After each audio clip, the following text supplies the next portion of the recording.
Hello. Hello. Hello. Hello. This is Steve Lookner from Right Side Broadcasting. Hi, yes, Milo. We have Milo on the air. Milo, you were on the air live at Right Side Broadcasting. Hey, everyone. We got Milo on the air. Thankfully, we're so happy he called in. So, Milo, we've been covering this story.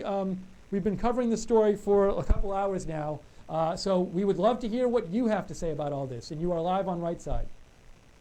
Sure. I'm obviously very horrified by it. I don't have many things that I find more repulsive and more disgusting than child abuse. And I'm a gay man who was a victim of it. And I suppose I thought that gave me license to make jokes about it, talk about how I want. Apparently not. So I'd be in a little bit of trouble over that. Unfortunately, some very deceptively edited videos came out that appeared to show me sticking up for pretty appalling stuff. It's not really what the videos show, and it doesn't reflect my opinion at all. But yeah, it's an example, I think, of I don't want to take the story away from accounting for my how do we put it. I think I've made some very imprecise phrasings on this subject in sort of late night streams on the internet. But my position is very clear on the subject. I have broken 3 stories. Well, I've exposed 3 pedophiles in my reporting career. That's 3 more than most of my critics. That's a subject I actually deal with a lot and take very seriously. And I've written regularly about my disgust for that subject. So it was very disconcerting and peculiar for me to read stories about apparently being a supporter of this stuff. I just hope people realize that this is another example of something that just spirals out of control because nobody looks for context or for a response, particularly from the Republican establishment and the conservative movement. I mean, this is why a lot of gays vote Democrat, because there are some messy complexities in life that are not clear cut. And when I was talking specifically about my personal experiences, growing up gay and the sorts of relationships that I had, that have been twisted not by liberals, amazingly, but by conservatives, by the conservative media into some sort of support for pedophilia. Nothing could be further from the truth, and it's horrifying. Now, Milo, so when CPAC came out with their statement saying they were disinviting you from, I read this on Matt Schlapp's Twitter feed, their official reason for rescinding the invite is they said, this is their words, that there was a video that came out in the last 24 hours in which you condoned pedophilia.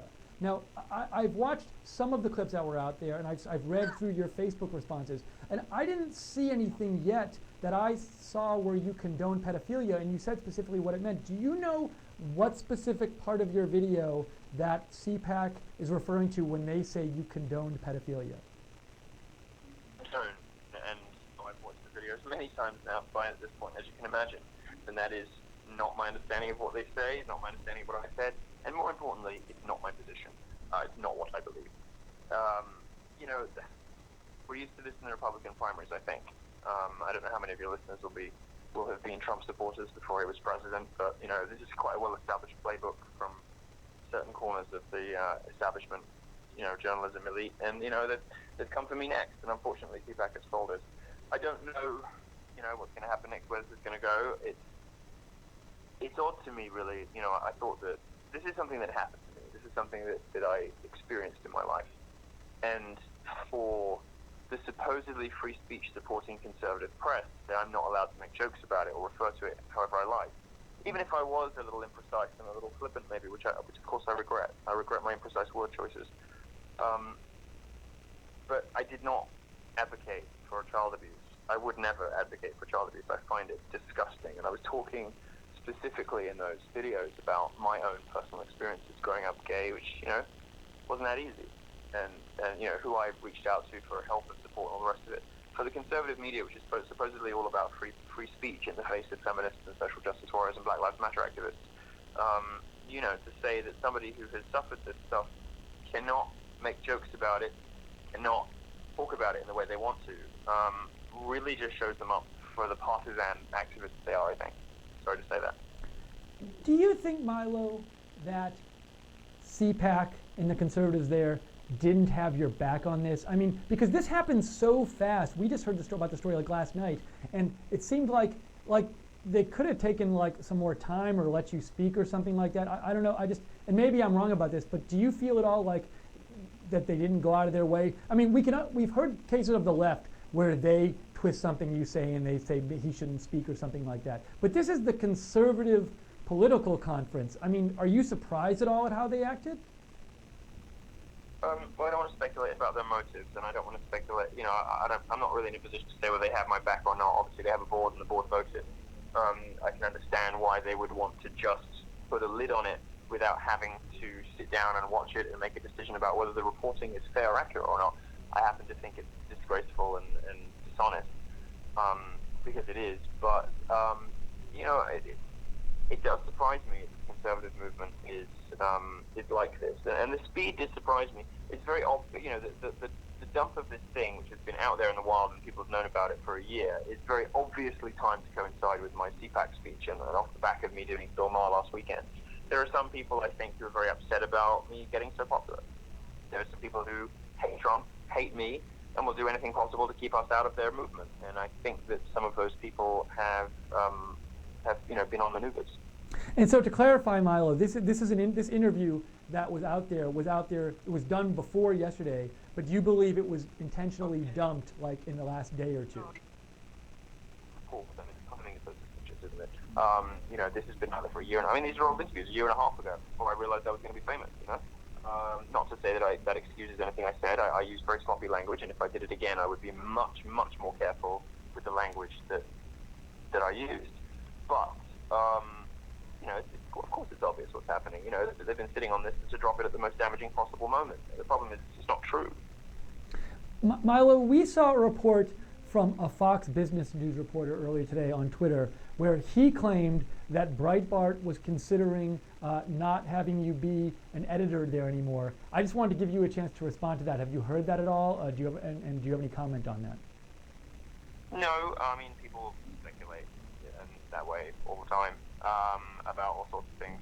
I haven't heard that. I've got no reason to think that. So I'm not. As and when I hear from the bosses, I'll have something to say on that. Okay. And how about people who might say, there might be people out there who say, look, we believe Milo that he never condoned pedophilia, and as you said, on your Facebook post, you said pedophilia is an attraction to people who are prepubescent, and I was clearly not talking about that. But there might be people who don't think you, like the CPAC said, don't think you condone pedophilia, but they might say, but he seemed to say something that suggested that people who are pubescent, but they might be 14 or 15 or 16, could have a legitimate okay relationship with somebody much older than them, a sexual relationship. And some people might say that makes me feel uncomfortable. What would you say to those people? That would be fine if I said any of those things, that, as a sort of general rule. But what I specifically said was that I thought the age of consent was about right. I wasn't advocating for, widespread lowering of, acceptable social or legal standards. What I did say was that for some young gay people growing up, there are relationships in their life, and I was talking about myself specifically, about a relationship that I was in when I was 17 and the guy was 29, which is legal because the age of consent is 16 in England. In my mother's native Germany, it's 14. At 16 in the UK, and I had a relationship at 17 with somebody significantly older than me. I mean, better than 12 years, not quite generational, but significantly older. And the observation that I made was that many young gay men go through this sort of mentor-mentee, first relationship where, they're able to find someone to look out for them, someone who has their back, somebody who can kind of, safely induct them into gay culture and gay life when they have very unfriendly, unaccommodating, and hostile home lives, for instance. So that was what I was talking about specifically. There's a number going around, there's an allegation that I was looking for sex with kids 13. It's simply not true. The 13 number, I was talking about myself, which is the age I lost my virginity. I will note that the first video that came out is very heavily edited.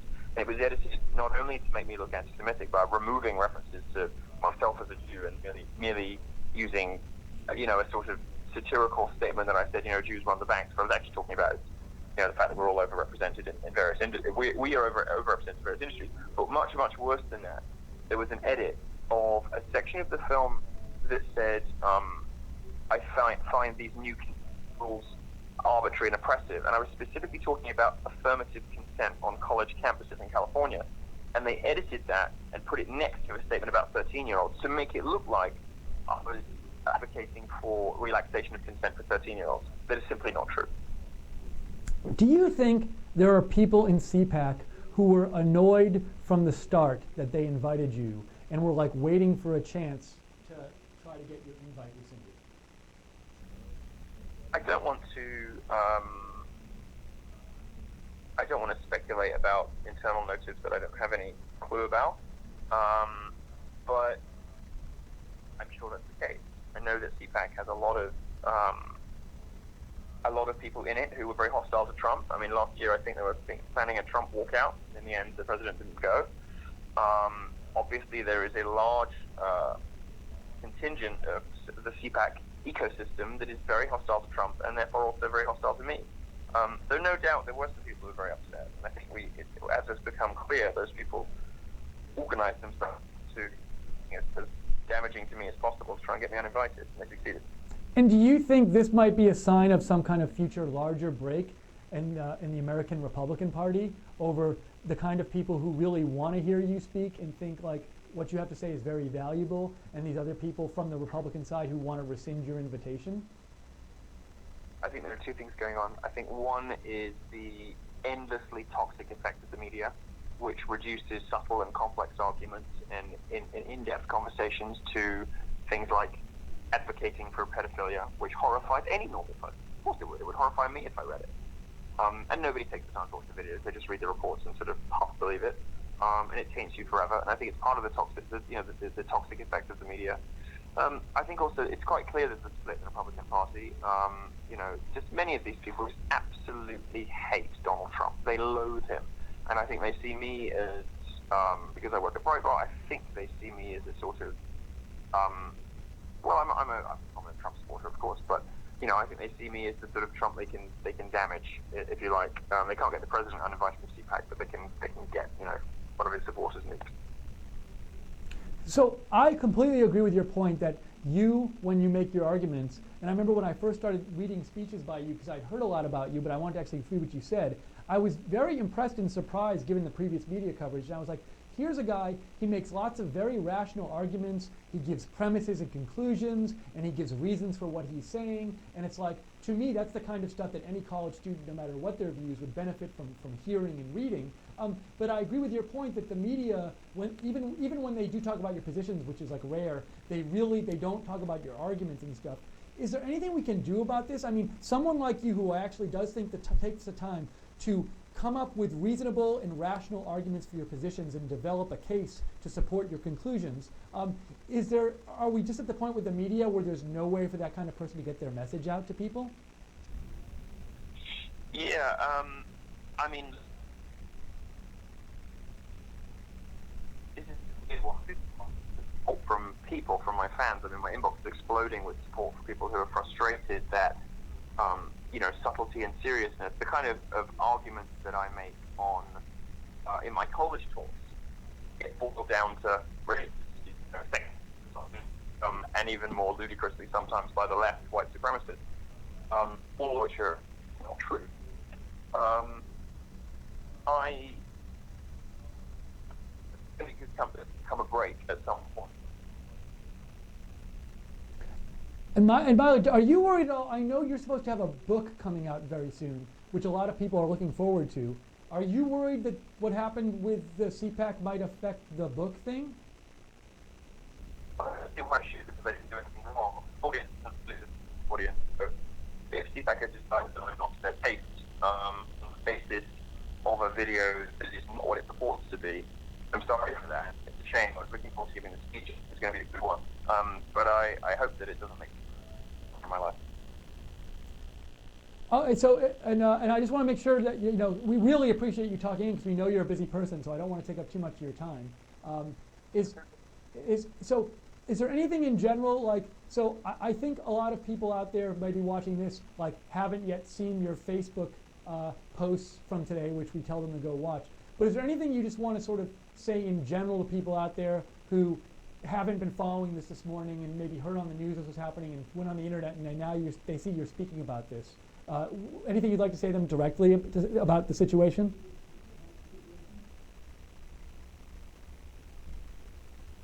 If we still have him. I am. Oh, there we go.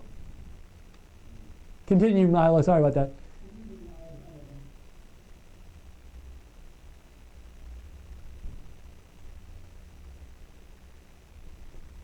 We were losing him for a second. We might have lost him.